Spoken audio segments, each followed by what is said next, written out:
하나님 말씀은 요한계시록 22장입니다. 요한계시록 22장 19절에서 21절에 있는 말씀입니다. 제가 가진 성경으로 신약성경 423페이지입니다. 찾으셨으면 제가 한 절 읽고 여러분들이 한 절 읽고 21절은 다 같이 읽도록 그렇게 하겠습니다.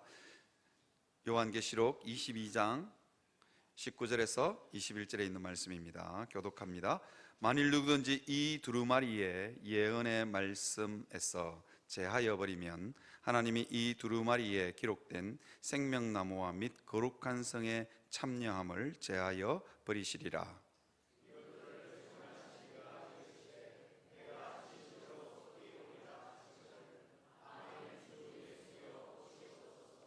주 예수의 은혜가 모든 자들에게 있을지어다. 아멘. 여러분, 오늘은 요한계시록을 마무리하려고 합니다. 또 아울러서 한 해도 마무리하려고 합니다. 여러분, 아마 교회를 다니시면서 요한계시록을 이렇게 많이 읽으셨을 텐데요, 요한계시록의 엄청난 하나님의 심판과 진노의 기록들을 보면서 여러분 무슨 생각을 하시는지 모르겠습니다. 오늘 우리가 읽은 본문은 요한계시록의 최종 결론입니다. 내가 진실로 속히 오리라. 그러니까 사도 요한의 대답이 뭐냐면 아멘 주 예수여 오시옵소서.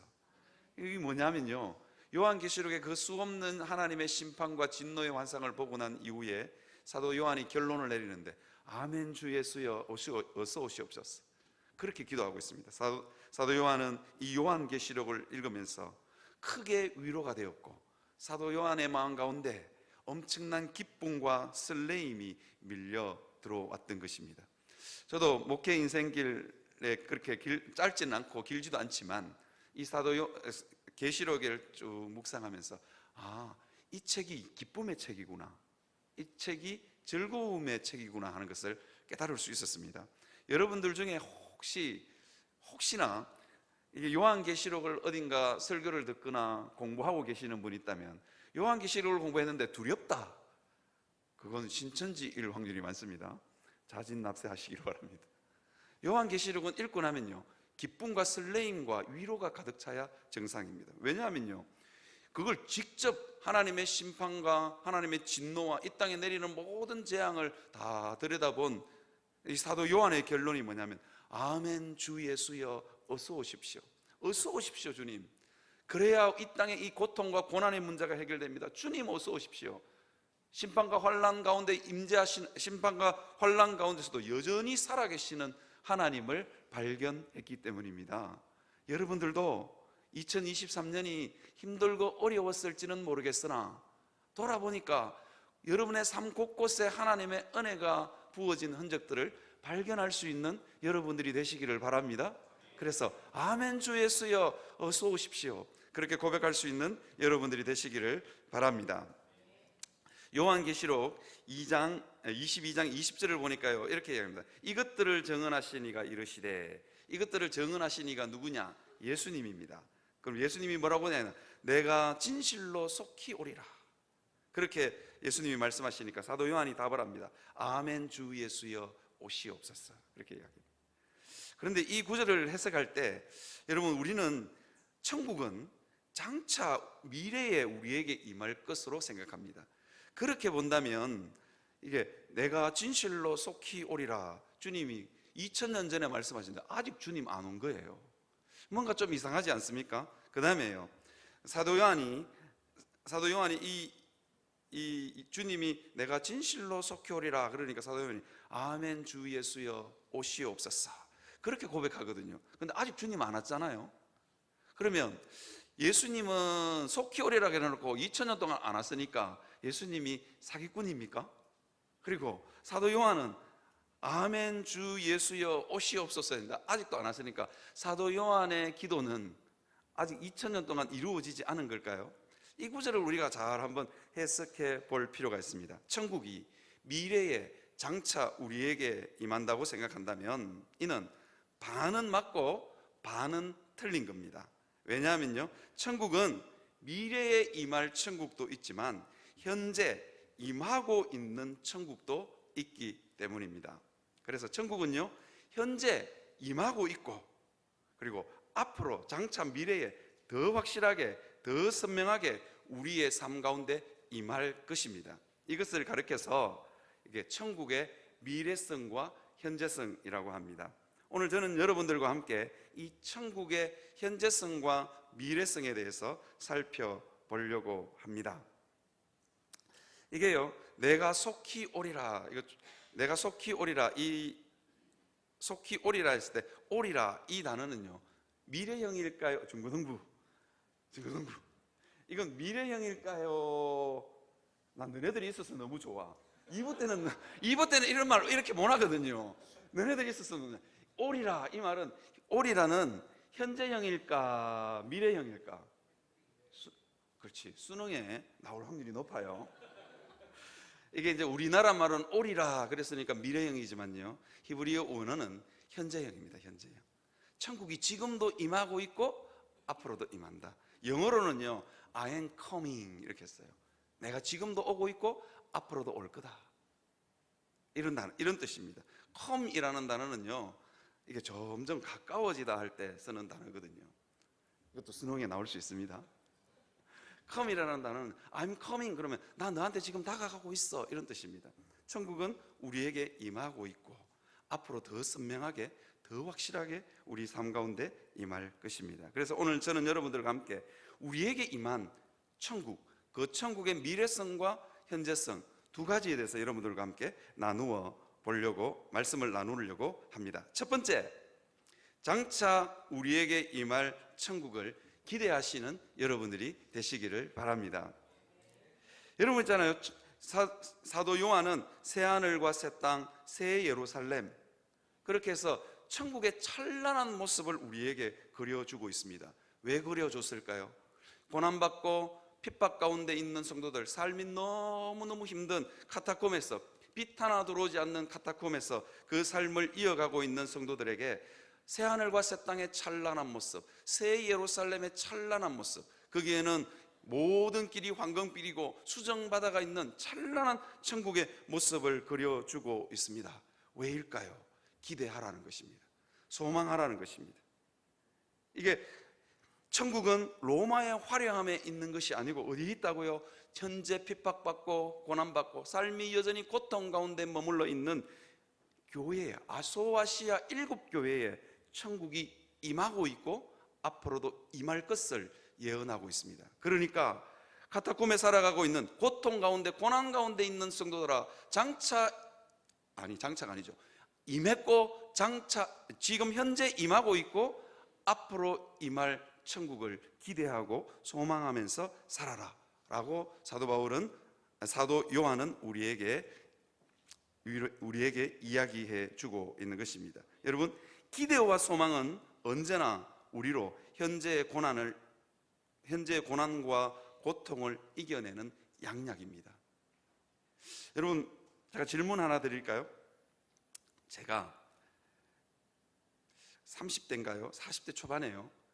제가 맡고 있는 청년부 청년, 아주 인물이 잘생겼어요. 잘생긴 청년이 저한테 책 한 권을 가져왔어요. 예수 믿은 지 얼마 안 된 청년이었는데 너무너무 기특했어요. 제가 신방 간다고 그러니까 책을 한 권 선물을 꼭 품에 안고 저한테 선물했습니다. 그게 누구 책이냐면 빅터 프랭클린의 죽음의 수용소라는 책이었습니다. 그런데 이 청년이 빅터 프랭클린의 죽음의 수용소, 이거는 아우슈비츠, 그러니까 2차 세계대전 때 유태인들이 잡혀가서 수만 명이 죽은 그 수용소입니다. 그 수용소에서 잡혀가서 살아남은 빅터 프랭클린이라는 박사가 자기의 감옥살이를 수기로 적은 책입니다. 그게 뭐냐면 그 책 제목이 죽음의 수용소입니다. 저는 이 청년이 그 책 한 권을 꼭 품고 와서 저에게 자기가 이 책을 선물하는 이유를 말해주더라고요. 인물도 너무너무 잘생겼어요. 그리고 누가 봐도 어디 하나 빼놓을 것 없는 청년이었는데 자기가 그 책을 한 권 탁 저에게 선물하면서 뭐라고 그러는지 아세요? 목사님, 저는요 간질이 있습니다 그러더라고요. 그래서 나이가 35이 훌쩍 넘었는데도 장가갈 생각을 못하고 있습니다. 그러면서 그 책을 탁 내미더라고요. 그 책은 어떤 책이냐면 그 죽음의 수용소에서, 여러분, 그 죽음의 수용소에서 살아남은 사람이 누굴까요? 이게 똑똑한 사람일까요? 건강한 사람일까요? 정신력이 강한 사람일까요? 처세술이 너무 좋아서 그 감옥에서 주방에, 그 감옥의 최고의 성진, 그 죄수들 중에 최고의 성진은 어디냐면 주방에서 일하는 겁니다. 이유가 뭔지 아시죠? 그 배고프고 헐벗은 그 감옥에서 주방에서 일하면 음식 하나는 배불리 먹을 수 있기 때문입니다. 그래서 치열한 생존 경쟁이 이루어지는 곳, 오늘 살아있던 사람이 내일 죽어도 아무런 이상이 없는 그곳, 그 지옥 같은 삶에서 여러분 마지막에 살아남은 사람이 누굴까요? 건강한 사람요? 똑똑한 사람요? 아니더라는 겁니다. 누가 살아남았을 것 같습니까? 누가 살아남을 것 같습니까? 이게 그 책의 결론인데요. 누가 살아남았냐면요, 희망을 가지고 있는 사람. 내가 이 감옥을, 언젠가는 이 감옥살이를, 이 죽음의 수용소를 벗어나서 사랑하는 가족과 함께 근사한 저녁 식사를 먹을 거라고 늘 희망을 가지고 사는 사람, 그 사람이 살아남더래요. 아무리 비실비실해도, 아무리 몸이 허약해가 병약하도 그 죽음의 수용소에서 끝까지 살아남은 사람이 누구냐? 희망을 가지고 있는 사람, 기대와 소망을 꺾지 않는 사람.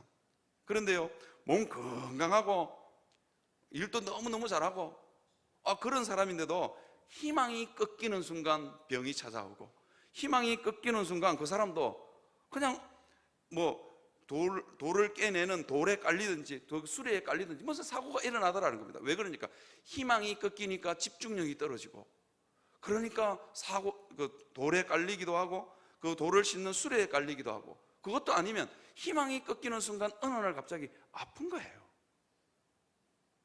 여러분, 이 죽음의 수용소를 거쳤던 빅터 프랭클린은 자기가 이 죽음의 수용소를 경험하고 난 이후에 아주 유명한 정신치료법을 하나 개발합니다. 로고 테라피라고. 그 로고 테라피의 핵심이 뭐냐면 이겁니다. 희망을 가지고 있는 사람은 언제나 건강하다. 기대와 소망을 가지고 있는 사람은 건강하다. 그리고 그 사람은 어떤 고난과 고통도 이겨낸다. 이게 로고 테라피의 결론입니다. 사랑하는 성도 여러분, 어떤 일이 있어도 천국의 소망을 잊어버리지 않는 여러분들이 되시기를 바랍니다. 이 힘겨운 세상, 여러분, 이겨낼 수 있는 방법이 뭐냐? 돈을 움켜쥐면 이겨낼 수 있느냐?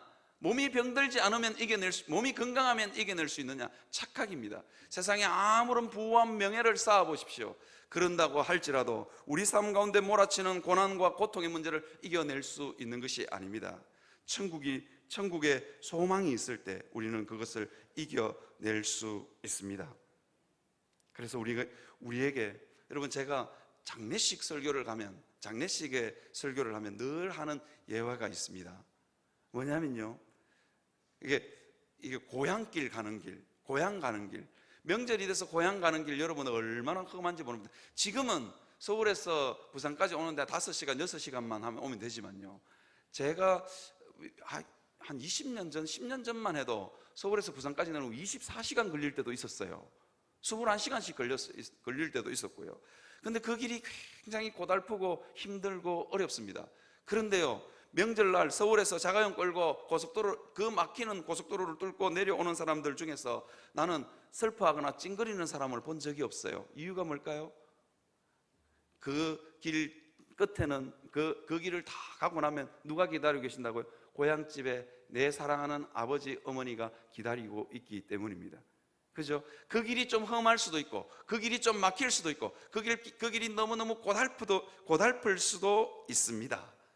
그런데요, 그 최종 목적지가 아버지 집이라면 웃으면서 갈 수 있는 것 아니겠습니까? 그죠? 차 좀 막혀도 그 길을 즐겁게 갈 수 있는 것 아니겠습니까? 사랑하는 성도 여러분, 여러분들에게는 천국이 예정되어 있다니까요. 여러분 인생길이 구보도는 인생길 같아 보여도, 그죠? 왜 이렇게 내 인생은 꼬일까? 그렇게 생각한다 할지라도 그 길의 최종 종착점은 어디라고요? 천국입니다. 그래서 기대와 소망을 가지고 살아갈 수 있는 여러분들이 되시기를 바랍니다.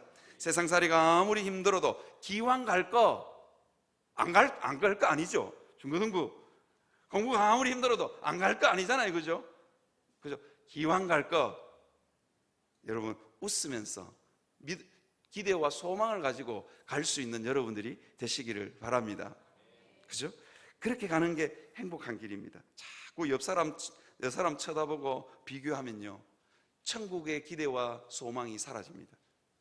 그죠? 천국의 기대와 소망이 사라집니다. 그래서 우리는 여러분 천국에는요, 옆 사람 막 쳐다보면 천국의 소망이 사라지면 옆 사람이 가지고 있는 내가 부러워하는 엄청 부러워하는 것들요, 천국에 가지고 갈 수도 없습니다. 여러분 주변에 있는 분 중에 김 집사, 박 집사가 가지고 있는 좋은 차나 좋은 아파트, 그리고 통장에 수억이 들어있는 잔고, 그거 천국 들고 가시는 분 봤습니까? 봤습니까? 다 놔두고 가더라고요. 그래서 인생이 공평한 겁니다. 그죠? 다 놔두고 가더라고요. 그거 가지고 가도 별 소용이 없더라고요. 천국 가니까. 그죠?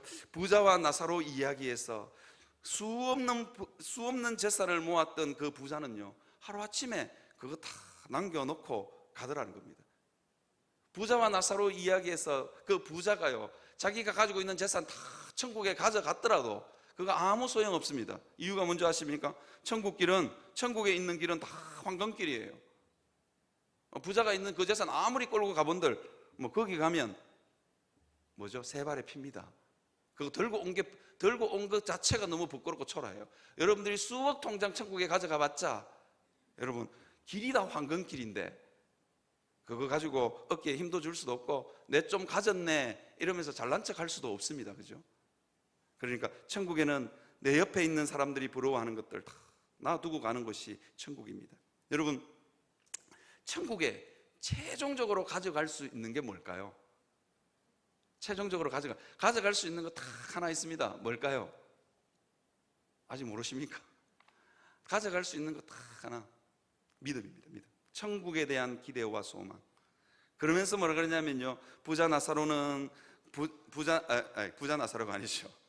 거지 나사로는 대문간에서 부자의 떡상에서 떨어지는 떡 부스러기를 구걸했던 사람. 그리고는요, 몸은 병들어서 헌대를 긁으면서도 헌대를 막 이렇게 긁으면서도 부자 나사로가 결코 잊어버리지 않았던 게 있습니다. 그게 뭐냐면 천국의 소망이었습니다. 여러분, 그 천국의 소망 가지고 살아갈 수 있는 여러분들이 되시기를 바랍니다. 어쩌면 여러분들 삶이 부자의 대문간에서 구걸하는 삶일지라도, 헌대를 긁으며 부자의 떡상에서 떨어지는 부스러기를 기대하며 사는 인생이라 할지라도 천국의 소망만은 잊어버리지 않고 살아가시는 여러분들이 되시기를 바랍니다. 그 천국의 기대와 소망으로 언제나 여러분 삶 가운데 있는 고통과 고난의 문제를 이겨낼 수 있는 여러분들이 되시기를 주님의 이름으로 축원합니다. 여러분 삶 가운데 있는 고난과 고통의 문제를 이겨낼 수 있는 유일한 치료제가 뭐라고요? 천국에 대한 기대와 소망입니다. 그것 잊어버리지 않고 살아가시는 여러분들이 되시기를 바랍니다. 제가 사실은 여기서 예화를 하나 준비했는데, 여러분 우리 삶이 때로는 가난할 수도 있고, 우리 삶이 때로는 모질 수도 있고요, 그 다음에 우리 삶이 때로는 못생겼을 수도 있습니다. 못생겨서 너무 고통스러운 사람도 있고요. 하여튼 우리 삶이 여러 가지 문제들이 많을 수 있잖아요. 제가 어제 이 설교를 준비하면서 못생겨서 출세한 사람이 있더라고요. 못생겼음에도 불구하고 여전히 삶의 희망과 소망을 가지고 있었던 사람, 우리나라에서 제일 못생겨서, 진짜로 제가 그 사람 얼굴을 인터넷에서 봤는데 진짜로 못생겼더라고요. 그런데 그 사람이 엄청나게 출세를 했어요. 어느 정도 출세했냐? 국회의원이 됐더라고요. 그것도 비례대표 국회의원이 아니라 구리시에 출마해서 46% 득표를 해서 출마한 사람. 여러분 누군지 아십니까? 이주일이라는 사람인데요, 못생겨서 죄송합니다라는 유명한 유행어를 남긴 사람. 정말로 못생겼어요. 그런데 이 사람이 자기 못생긴 것 때문에 그래도 희망과 소망을 가지고 살았어요. 그러니까 그 삶이 결코 꺾이지 않더라고요. 이 사람이 얼마나 못생겼냐니까요. 인터넷을 쭉 찾아보니까 얼마나 못생겼냐. 너무 못생겨가지고 간첩으로 오해를 받아가 경찰서 끌려가가지고 두들겨 맞았답니다. 그리고는 풀려났답니다. 여러분들 중에 중고등부 여러분들 중에 못생겨가지고 간첩으로 오인받아가 경찰서에 가서 두들겨 맞아본 사람 있어요? 없죠? 우리 성도들 중에 내가 그런 사람 아직 본 적이 없는 것 같습니다. 근데 이 이주일은요, 너무 못생겨가지고 간첩으로 오인받아가 경찰서 끌려가 두들겨 맞았대요. 야, 이거 정말 암울했던 시절 이야기 아닙니까? 그런데 그 사람이 TV에 나와서 딱 한마디 했습니다. 못생겼어, 죄송합니다. 그걸로 떴어요. 그걸로 떠가지고 우리나라 국회의원도 되고, 그리고 여러분 이 이주일을 찾아보니까 안티가 없는 연예인 1위. 이주일은요, 인기도 많았고 돈도 많이 벌고 인기도 많았고 돈도 많이 벌었어요. 그런데 보통 돈도 많이 벌고 인기도 많으면 반드시 뭐가 따르죠? 안티들, 시기 질투하는 사람들이 따르거든요. 이주일은 얼마나 못생겼는지, 인기도 많고 돈도 많았는데 이주일을 질투하는 사람은 아무도 없었대요. 혹시 이주일 보고 질투감을 느끼시는 분은 저를 좀 찾아오시기를 바랍니다. 아무도 없었어요. 여러분, 우리 인생이 아무리 고달파도 이주일의 인생 좌우명이 뭔지 아십니까? 웃으면 복이 와요입니다. 웃으면 복이 와요. 기왕 살 거 웃으면 살자. 이게 이주일의 그 좌우명이라 그럽니다. 이 사람은요, 폐암으로 마지막까지 죽어가는 순간에도 웃기면서 죽었대요. 폐암으로 죽어가면서도 흡연 금연 강사로 내처럼 이렇게 된다고 그러면서 죽어가면서도 웃기면서 죽었대요. 참 대단한 사람인 것 같아요. 사랑하는 성도 여러분, 우리 삶이 아무리 고달파도 내가 참 가진 것 없이 태어났고, 우리 부모님은 그래도 얼굴 하나는 그래도 좀 받쳐주게, 얼굴 하나는 괜찮게 나를 좀 낳아주지, 그런 원망이 드시는 분이 있습니까? 이주일처럼 못생겨서 죄송합니다, 그리고 희망을 가지고 천국의 소망을 가지고 살아갈 수 있는 여러분들이 되시기를 바랍니다. 두 번째, 현재 임하고 있는 천국을 누리시는 여러분들이 되시기를 바랍니다. 제가 알고 있는 목사님 중에 저보다 신학교 한 해 선배인데요, 이야기를 하나 해드릴 건데 잘 한번 들어보십시오. 여러분, 우리는 굉장히 천국이 멀리 있다고 생각합니다. 그리고 천국은 장차 어느 순간에 미래에 내 삶 가운데 임할 거라고 생각합니다. 그런데 이 목사님 이야기는 완전히 다릅니다. 이 목사님은요, 굉장히 공부를 잘하셨어요. 어느 정도로 잘했냐? 서울대를 합격했어요. 서울대 정치외교학과를 합격한 완전히 수재 중에 수재입니다. 그런데 그 합격을 하고 났는데,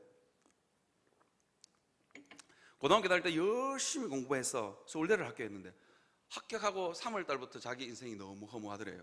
그렇게 목표로 했던 서울대, 중고등부, 서울대 안 가도 됩니다.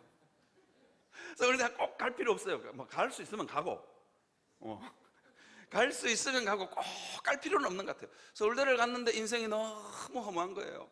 그래서 정산도도 가보고 도 닦으러도 가보고, 그리고 마지막으로는 어디까지 몰렸냐면 지리산 천왕봉 밑에, 여러분 지리산 천왕봉에 올라가서 밤에 지리산 천왕봉에 올라가서 지리산 바닥을 보면, 지리산 그 자락을 바라보면요, 지리산 천왕봉 밑에 뭐가 있는 줄 아십니까? 뭐가 있는지 모르시죠? 등산 좋아하시는 분은 우리 영원한교회 없나요? 뭐 있는 줄 아십니까? 거기요, 제가 저 장토목 산장에서 자고 밤에 지리산 천왕봉 가봤거든요. 불이 반짝반짝합니다. 왠 줄 아세요? 지리산 천왕봉 밑에가 영험하다고 전국에 있는 무당들이 그거 다 모여가 촛불 끄고 불공 드리고 있다니까요. 그리고 이 서울대를 합격한 이 서울대생이 인생에 몰렸어. 인생이 너무 허무하고 살 의미가 없어서, 여러분 참 이게 다 가졌는데, 가질 것 다 가졌는데 허무하면 이거 골치 아픕니다. 해결 방법이 없는 거예요. 정산도도 가보고 오만 곳을 다 가봤습니다. 그래도 이 허무함이 해결되지 않는 겁니다. 그래서 마지막으로 지리산 천왕봉 밑에 갔다가 도 닦는 사람 만나서 같이 한 6개월 정도 도 닦으면 이 내 마음의 문제가 해결될까? 그래서 도를 닦았대요. 그래도 해결 안 되더래. 그래가지고 털렁 이제 죽을 거라고 털렁 내려왔는데 어느 선교단체 사무실에서 내적 치유 세미나를 하는데 저 가보면 어떻게 해결될까 싶어서 들어갔는데 거기서 누구를 만나냐니까 예수님을 만난 거예요. 이분이 그러더라고요. 이분이 뭐라 그러냐니까 그 예수님을 딱 만나고 나니까 뭐라고 이야기했냐니까 이분이 예수님을 딱 만나는데 세상이 완전히 달라 보이더래요. 어느 정도로 달라 보이냐? 5월에 그때가 5월이었는데 5월에 나무 집 담장에 핀 장미꽃을 보면서 이 사람이 너무 아름다워서 울었대요. 너무 아름다워서 너무너무 은혜가 돼서 울었대요. 그리고는요 보는 사람들마다 너무너무 사랑스럽대요. 여러분 혹시 여러분들 가운데 누군가를 보면 자꾸 미워지는 사람 있죠? 그거요 천국이 아니면서 그런 겁니다. 그 사람이 미운 짓을 해서가 아니라 근데 보는 사람들마다 너무 사랑스럽더래요. 그래서 어느 날 이분이 그래서 예수님 만나고 나니까 세상은 너무너무 아름답고 근데 보는 사람들마다 너무너무 사랑스럽고 아니 너무 아름다워서 눈물이 나고 너무 사랑스러워서 눈물이 나고 그래서 이분이 장가를 갔는데요 선교단체 간사님 정말로 짜리몽땅 짜리몽 너무 표현을 그거하게 하면 이 설교 듣고 또 찾아올지도 몰랐어. 사모님을 만났는데 지하 선교단체 사무실에서 이렇게 계단을 잡고 어느 짧고 피부는 까맣짭짭한 아가씨가 한 명 싹 올라오는데 너무 사랑스럽더래요. 제가 그 두 분이 제가 섬기고 있던 교회를 다녔거든요. 제 표현이 딱 이렇습니다. 예쁠 것도 없고 살철 발벗은 아내. 무슨 말인지 아시죠? 정지용의 고향이라는 시에 나오는 겁니다. 제가 이걸 너무 리얼하게 이야기하면 안 됐어. 예쁠 것도 없고 사철 발벗은 아내 같은 그 까맣짭짭한 아가씨가 올라오는데 너무 사랑스럽더래요. 그래서 결혼을 했어요. 학력 차이는 엄청나게 차이 납니다. 선교단체 간사님은 고졸, 이분은 서울대. 그런데도 너무 행복하게 살아요. 그때 제가 그 두 분이 사는 모습을 보면서 제가 이런 생각을 했어요. 야, 은혜도 좋은 데 가서 받아야 된다. 무슨 말인지 아십니까? 은혜도 예쁜 사람이 많은 곳에 가서 받아야지 엉뚱하게 가가지고 지하 반지하에 까맣짭짭하고 못생긴 사람이 많은 자매들이 있는 곳에 은혜 받으면 잘못하면 결혼해야 되는 거예요. 쥐 눈에 콩깍지니까. 그때 제가 내린 결론이 그겁니다. 은혜도 좋은 곳에 가서 받아야 되겠다. 사랑하는 성도 여러분, 천국이 임하니까 세상 모든 것이 아름다워 보이고 세상 모든 사람들이 아름다워 보이는 역사 일어납니다. 이게 그분에게 임한 하나님 나라입니다. 천국은요 멀리 있는 것이 아닙니다. 천국은 멀리 있는 것이 아니라 내 삶 가운데 임한다니까요. 여전히 고통과 환난과 핍박이 있는 그곳에 지금요 사도 요한이 아멘 주 예수여 오시옵소서라고 이야기하고 있는 이유가 뭔지 아십니까? 사도 요한은요 정말로 문제 많은 소아시아 7교회에 하나님의 천국이 임하고 있는 것을 보았기 때문에 그가 안심하고 있는 것입니다. 소아시아 7교회는 정말로 문제 많은 교회였습니다. 정말로 도저히 하나님의 은혜와 하나님의 천국이 절대로 임할 수 없는 곳이라고 생각했습니다. 왜냐하면요 이 소아시아 7교회의 모습을 이게 대표적으로 7교회의 모습 중에 제가 한 구절을 따봤는데요 요한계시록 3장 15절에서 16절을 한번 읽어보실까요? 뭐냐면 내가 내 행위를 아노니 내가 차지도 덥지도 아니하고 덥지도 아니하도다. 내가 차든지 덥든지 하기를 원하노라. 내가 이같이 미지근하여 뜨겁지도 아니하고 차지도 아니하니 내 입에서 너를 토하여 버리리라. 이게 소아시아 7교회의 대표적인 특징입니다. 우상 숭배가 많고 배교가 많고 세상 것 늘 부러워하고 그래서요 내가 토하여 버리라 이 말은요 내가 너무너무 너를 보면 이게 영어로 표현하면 정확한데 디스거스팅하대. 이게 디스거스팅이란 무슨 뜻이냐면 토해버리고 싶다. 너를 쳐다보기만 쳐다봐도 토할 만큼 문제가 많은 교회가 소아시아에 있는 7교회였습니다. 그런데 그 소아시아 7교회의 사도 요한은 뭘 보았다고요? 천국이 임하고 있는 것을 보았습니다. 그래서 정말로 문제 많은 이 소아시아 7교회를 보면서 사도 요한은 가능성을 발견했습니다. 주님의 천국이 임하고 있고 앞으로 더 임하면 이 문제 많은 소아시아 7교회가 회복될 것이다. 그리고 능히 감당할 수 없는 일을 감당할 수 있을 것이다. 그래서 소아시아 7교회의 가능성을 보았기 때문에 사도 요한은 아멘 주 예수여 오시옵소서 라고 기도하고 있는 것입니다. 실제로 역사적으로요, 1세기의 이 소아시아 7교회는요 나중에 200년 후에, 아니면 정확하게 200년 후에 어떤 일이 있는 줄 아십니까? 전 로마를 복음으로 뒤집어 버립니다. 정말로 연약하기 짝이 없고 자기의 신앙 하나 감당 못해서 늘 허우적대고, 그래서 언제나 카타콤에 살아서 믿음을 잘 지키고 있는 성도들도 있지만 언제나 화려한 로마의 시민권 가진 사람들을 부려워하던 사람들, 그래서요 그 로마로 예수님 버리고 떠나갔던 사람들도 수없이 생겨났던 곳, 그것이 소아시아 7교회입니다. 그래서 여러 가지 소아시아 7교회는 핍박받아 신앙이 흔들리고 여러 가지 영적 질병으로 정말로 소생 불가능할 것 같은, 천국이 임했다가 튕겨 나갈 것 같은 그런 가정스러운 곳, 그곳이었습니다. 그런데 사도 요한은 그 문제 많고 영적인 심각한 질병이 걸린 소아시아 7교회에 뭐가 보였다고요? 천국이 임하고 있는 것을 보았습니다. 그래서 그 가능성을 발견하자 사도 요한은요 외치는 것입니다. 아멘 주 예수여 오시옵소서. 더 강력하게 임재해 주십시오. 그러면 소아시아 7교회가, 가능성이 없는 토할 것 같은 소아시아 7교회가 고쳐지고 치유될 것입니다. 그러면 능히 주의 군사가 되어서 저 거대한 제국 로마를 뒤엎을 것입니다. 그 희망과 설레임으로 이게 사도 요한의 가슴이 부풀어 올랐던 것입니다. 사랑하는 성도 여러분, 우리도 우리 삶의 모습을 보면 도무지 천국이 임했다가 도망갈 것 같은 그런 연약한 믿음을 가지고 있는 우리라 할지라도, 그 수없는 제약으로 인해서, 내 제약으로 인해서 고통받고 있다 할지라도 여러분 소망을 가지시기를 바랍니다. 내게 천국이 이미 와 있음을 기억하시기를 바랍니다. 그 천국은요 적은 누룩에 곰팡이가 퍼지는 것처럼, 누룩이 퍼지는 것처럼 점점 여러분의 삶 가운데 퍼져 나갈 것입니다. 그래서 기대와 소망을 가지고 살아갈 수 있는 여러분들이 되시기를 바랍니다. 이게요 천국이 내 삶 가운데 점점 확장되는 역사가 어떻게 가능하냐? 내게 하나님께서 현재 임한 천국을 내가 자족하고 만족하고 누릴 때 임하는 것입니다.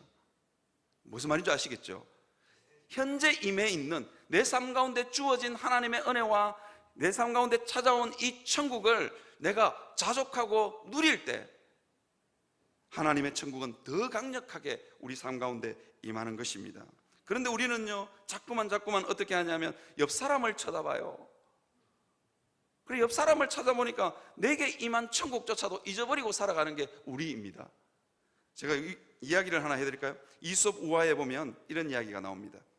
어느 고양이 한 마리가 큰 물고기 한 마리를 딱 물고 기분 좋게 집으로 돌아가고 있어요. 기분 좋게 돌아가고 있는데 시냇가를 건너다가 물속에 비친 자기 모습을 딱 보는 거예요. 딱 보니까 물속에 있는 고양이 한 마리가 자기가 물고 있는 물고기보다 더 큰 물고기를 물고 있어. 더 큰 물고기를 물고 있다는 생각이 탁 드는 순간 그 물속에 있는 고양이가 너무 잘생기고 괜찮아 보여. 나보다 훨씬 낫네. 그런 생각이 탁 밀려오는 거예요. 그러니까 그 고양이가, 그 물속에 비친 고양이가 너무 미운 거예요. 저놈은 뭐가 잘났길래 내보다 인물도 더 좋고 내보다 더 큰 물고기를 물고 있어. 이러면서 고양이가 너무 화가 나가지고 그 물속에 비친 고양이에게 생선을 빼앗으려고 입을 확 벌립니다. 그러니까 어떻게 됐을까요? 잡고 있던 물고기도 놓쳐버립니다. 잡고 있던 물고기도 놓쳐버린다니까요. 사랑하는 성도 여러분, 현재 내게 주님이 허락하신 주의 은혜, 현재 내게 임한 천국에 자족하고 만족하고 그것을 누리고 즐기시기를 바랍니다. 자꾸 없다고요, 자꾸 옆 사람을 쳐다보지 말았으면 좋겠습니다. 그러면 내게 있는 천국조차도 도망간다니까요. 우리가 이 세상의 것 가지지 못해서 욕심내고 안달이 나는 여러분들이 여러분들이 안달나지 마시기 바랍니다. 이 말이 잘 안 나오는데, 세상 것 가지지 못해서 안달이 나는 순간 천국이 도망간다니까요. 카타콤에 있는 성도들이 끊임없이 화려하게 살아가는 로마 시민들의 삶들을 부러워하고, 나에게는 왜 저런 행복이 없을까? 내게는 왜 저 로마 사람들이 누리는 것들이 왜 내게 없을까? 그렇게 곁눈질하는 순간 어떻게 됐다고요? 신앙을 버리고 카타콤을 떠나갔다니까요. 그게 이 요한계시록을 기록한 사도 바울의 이유입니다. 여러분, 하나님께서 우리의 눈을 왜 주신 줄 아십니까? 눈은요, 곁눈질하라고 준 게 아닙니다. 무슨 말이냐면요, 눈은요 하나님 쳐다보라고 준 거지. 자꾸만 옆에 있는 박집사님 죄송합니다, 김집사님 아파트는 왜 저래 커? 김집사 남편이 타고 다니는 차는 왜 저래 좋아? 그렇게 곁눈질 하는 순간 어떻게 된다고요? 내게 임하는 천국이 사라집니다. 하나님이 여러분들에게 눈을 주신 이유가 뭐라고요? 하나님 쳐다보라고요. 자꾸 옆에 사람 쳐다보면요 천국이 도망갑니다. 그래서 하나님 쳐다보고 내게 임한 천국을 발견할 수 있는 여러분들이 되시기를 바랍니다. 천국이 멀리 있는 것 아니더라고요. 천국이요, 제가 아까 이야기했죠, 그 지하 선교단체 간사님, 거기를 들렸던 목사님, 자기는요 지리산과 온데 좋다는 곳은 다 떠돌아다녀 봤는데, 자기는요 반지하에 있는 그 선교단체 사무실에 천국이 있을 줄 몰랐대요. 그곳에 그렇게 예쁜 자매가 있을 거라고는 상상을 못 했대요.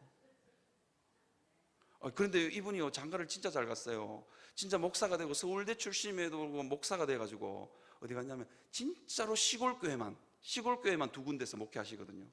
할머니 10명이 채 안 되는 시골교회 목회하십니다. 다 교단 어른들이 뭐라는지 아세요? 저 수제가 왜 저 시골에 처박혀서 저렇게 목회하나? 그런데요 하나님이 주신 은혜가 너무 컸어. 그래가지고 밥은 어떻게 먹고 삽니까? 최근에 제가 소식을 들었는데, 밥은 어떻게 먹고 삽니까? 그러니까 그 까맣짭짭하고 짜리몽땅한 자기 부인이 공무원 시험 쳐가지고 공무원이 됐어. 그 사모님이 벌어오는 돈으로 잘 먹고 잘 살고 계신데요, 아무 걱정 없이 목회만 전념할 수 있대요. 그건 대단하신 분이에요. 그죠? 그 반지하에 그렇게 복덩어리가 있을 줄이야. 사랑하는 성도 여러분, 여러분이 임한 그곳에 천국이 있는 줄 알고, 여러분이 있는 그곳에 여러분이 고통스러워하고 힘들어하고 고난의 한가운데서 몸서리치는 그 삶 한가운데 하나님이 무엇을 숨겨 놓았다고요? 천국을 숨겨 놓았음을 여러분 명심하시고 살아갈 수 있는 여러분들이 되시기를 바랍니다. 그래서 그 천국 발견해서 그 천국 부여잡고 고난과 환난을 이길 수 있는 여러분들이 되시기를 주님의 이름으로 축원합니다.